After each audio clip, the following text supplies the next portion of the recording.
आप कहते हैं दारू पीना पाप है, चिकन खाना पाप है क्योंकि उसमें जान है। दारू में ऐसी कौन सी चीज मिली होती है कि उसको पीने से पाप हो जाता? अगर आप पी के कुछ गलत कर रहे हैं तो फिर गलत है लॉजिकली, तो फिर पाप क्यों? और अगर दारू में नशा चुकी होता है, अगर वो पाप है तो फिर तो पुड़िया खाना, सिगरेट पीना, सारी चीजें पाप में आ जाएंगी। नहीं, पाप अलग विषय है, अभी मैं समझा देता हूं आपको। जब हमारा देश गुलाम था जी, तो एक अंग्रेज ने एक पंडित जी की कनपटी पे बंदूक रखी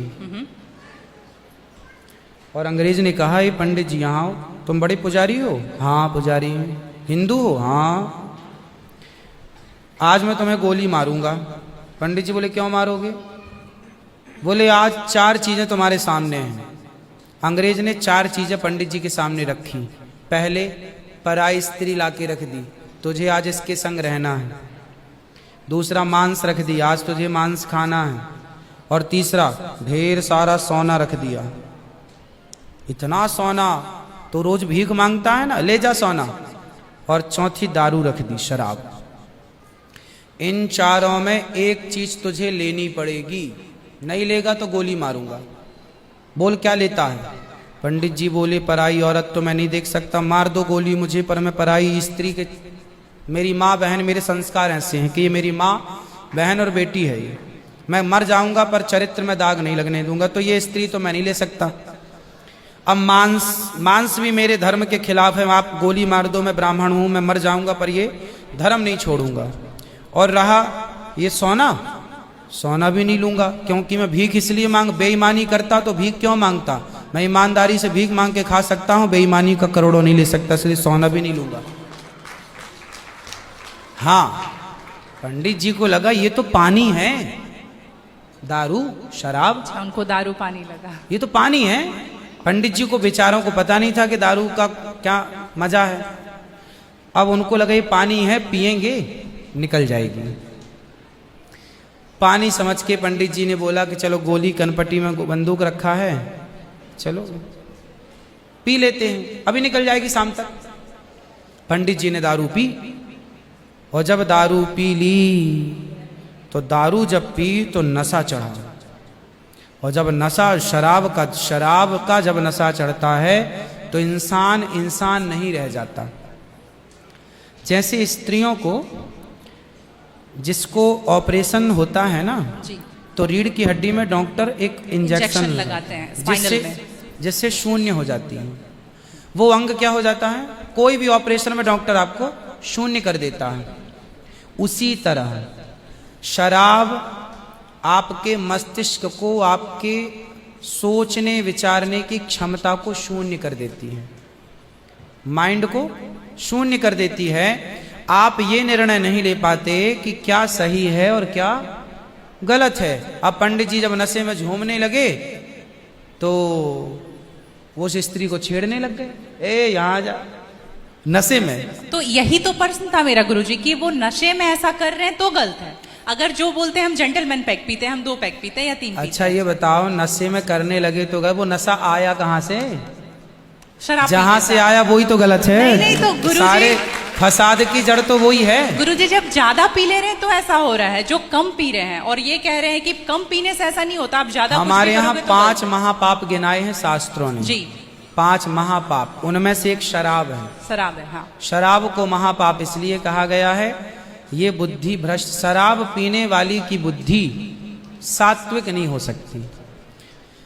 आप शराब पीजिए, आप शराब पीने वाला व्यक्ति आध्यात्मिक नहीं हो सकता।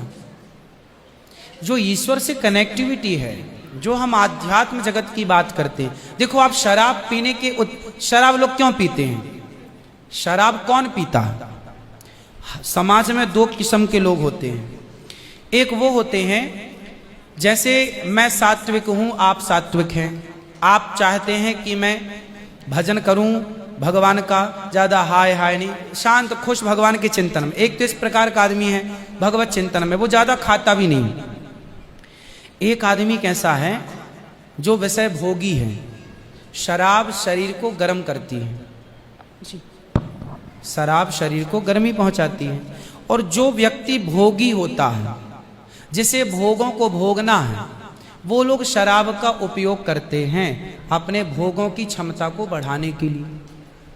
अब जिसे भोग भोगना है वो तो अपनी क्षमता भोगों की बढ़ाए और शराब पिए, परंतु जिसे भगवत प्राप्ति करना हो, ईश्वर से नेह करना हो, मन लगाना हो, संत लोग एक टाइम भोजन करते हैं, 2 टाइम नहीं खाते। बोले शरीर को केवल जिंदा रखना है, ज्यादा खिलाएंगे तो शरीर फिर हानिकारक है, मन भटकेगा। इसलिए यदि आपके अंदर ईश्वर की प्राप्ति की साधना है तो आपका आहार विहार शुद्ध अपने आप हो जाएगा। और मन में यदि कामना है तो फिर लोग तो चरस भी पीते हैं, अफीम भी लेते हैं। ये सब चरस अफीम क्या करती हैं? शरीर को उत्तेजित करती हैं। ये सब शरीर को उत्तेजित करने वाले पदार्थ हैं। तो बाकी जितने भी नशा वाली चीज हैं, हाँ। गुटखा, खैनी, दारू जो भी हैं, ये सारे फिर उतने ही इक्विवेलेंटली सब नुकसानदायक है। खैनी से कैंसर होता है, सिगरेट से लंग्स खराब होते हैं। गुल से क्या होता है गुरुजी? किससे? गुल जो करते हैं, गुल क्या होता वो है? पाउडर एक होता है ना? नहीं वो मैं जानता नहीं। चरस अफीम क्या कहते हैं? क्या है बेटा? ड्रग्स? नहीं वो ड्रग्स नहीं होता, डब्बे में आता है गुल। नहीं, वो गांव के लोग को मैंने देखा करते हुए। हाँ, तंबाकू चूना? नहीं वो मैं उसके बारे में पहली बार सुन रहा हूं, अब रिसर्च करना पड़ेगा वो चीज क्या है। मतलब कुछ भी नशीला पदार्थ देखो गलत तो गलत है, सब गलत है। सब गलत। शराब कौन सी सही है? सिगरेट कोई पिए तो कौन सा समझदार है? आप खैनी खाएं, गुटखा खाएं, अब कौन सही? इसे कौन कहे? मूर्ख ही सही कहेगा, खाने वाला ही सही कह सकता है। तो मतलब सब इक्वली उतना ही पाप है। पाप पुण्य अलग विषय हो गया। नहीं गुरुजी, आप कहते हैं कि शराब को पाप माना गया है, बाकी ये चीजों सारी को- चीज पाप के अंतर्गत है। अब सेहत खराब हो ही जाएगी। शराब के नशे को पाप माना गया है, बाकी चीजें गलत हैं। ठीक है। महापाप में शराब को लिया गया है, बाकी चीजों को गलत। सही कैसे हो सकती है खैनी और सिगरेट और बाकी चीजें? महापाप में शराब को गिना। देखो एक होता है महापाप, एक होता है पाप। जी। महापाप 5 प्रकार के हैं, पाप अनेक प्रकार के हैं। तो पाप है, गलत है, ये सब चीजें गलत हैं। शराब महापाप है। आगे ठीक है गुरुजी, मेरा लास्ट प्रश्न आपके माध्यम से ये बुलवाना है। बहुत सारे लोग खच्चर पर जाते हैं केदारनाथ, और वैष्णो देवी भी जाते हैं खच्चर पे। अगर आप देख रहे हैं तो अभी रिसेंट का वीडियोस देखे होंगे, तो उनको चरस पिला करके लेकर के लोग जा रहे हैं। किसको? खच्चर को जी। एक नाक बंद करके एक नाक से पिला रहे हैं, और आपको यहाँ पे बहुत सारे लोग एडमायर करते हैं, इवन 11 मिलियन लोग एडमायर करते हैं। अगर आप ये बोल देंगे कि आप धाम जाते हो तो जाओ, लेकिन पैदल जाओ, इनका प्रयोग मत करो, तो मेरे लिए बहुत अच्छा होगा, क्योंकि हम बहुत ज्यादा ही एनिमल लवर हैं। तो ये देख करके लगा था मुझे कि कभी आऊंगी यहाँ तो आपके माध्यम से इसलिए जरूर पहले बात- के लोग जब तीर्थ यात्रा पर वहां केदारनाथ बद्रीनाथ पैदल जाते थे जी। तो इस उद्देश्य से जाते थे कि अब वापस नहीं आना। पहले के लोग जाते थे इस उद्देश्य से कि अब वापस नहीं आना, वहीं भगवत धाम में चले जाएंगे। आजकल इसलिए आज के जमाने में तीर्थ इत्यादि जवानी में ही कर लो। माँ बाप को समय है, पांव हाथ चल रहे हैं तो करा दो, भजन करो मस्त जवानी में, बुढ़ापा किसने देखा। तो समय से सब कर लो, बुढ़ापे में फिर तो खच्चर ही बचेगा। तो बुढ़ापे जो देखो बूढ़े लोग हैं जो नहीं चल पा रहे हैं पर आस्था है दर्शन की, तो वो अपने हिसाब से जाते हैं। नहीं तो गुरुजी हेलीकॉप्टर भी तो है ना? हाँ हेलीकॉप्टर का बजट सबका नहीं होता, हेलीकॉप्टर से सब नहीं जा सकते ना, उसकी टिकट ही महंगी है, 25-50 हज़ार रुपये लगता है, लाख रुपए भी लगता होगा, भगवान जाने, मुझे नहीं पता कितना लगता है। अब सामान्य आदमी कहाँ वो 50 हज़ार की टिकट कटाएगा, वो तो 1000-2000 दे के जाना चाहेगा। तो सबके अपने अपने बजट हैं, पर ये कोशिश करो कि हम अपने पांव पर चलें, हम किसी पर बोझ ना बने। ये सही है कि हम किसी जीव को परेशान ना करें। यदि वो गधा बधा जो भी है खच्चर, वो यदि स्वस्थ है, क्योंकि हमारे यहाँ राजाओं के जमाने में घोड़ों पर ही सवारियां होती थी, रथ घोड़ों के द्वारा ही चलाए जाते थे, तो उन घोड़ों का ध्यान भी रखा जाता था। पंच परमेश्वर कहानी है, जुम्मन सिंह खलगू चौधरी, उसमें एक इक्का गाड़ी की भी कहानी है। है ना। तो उसमें बैल के द्वारा इक्का गाड़ी चलाई गई, उसका जिक्र है। तो हमारे यहाँ पहले ना जैसे किसान खेत में जोताई करते थे, जुताई जी। तो बैलों से होती बैलों थी। से होती तो बैलों को ना दिन भर जुताई में रखते थे और रात भर उनको चराते थे। रात भर वो अच्छा घास खाएं, दिन भर उनको जब भी गर्मी पड़े 2 घंटे का रेस्ट, 2 घंटे छोड़ दें, वो चर लें, वो पानी पी लें, मतलब उनका प्रॉपर ख्याल रखा जाता था।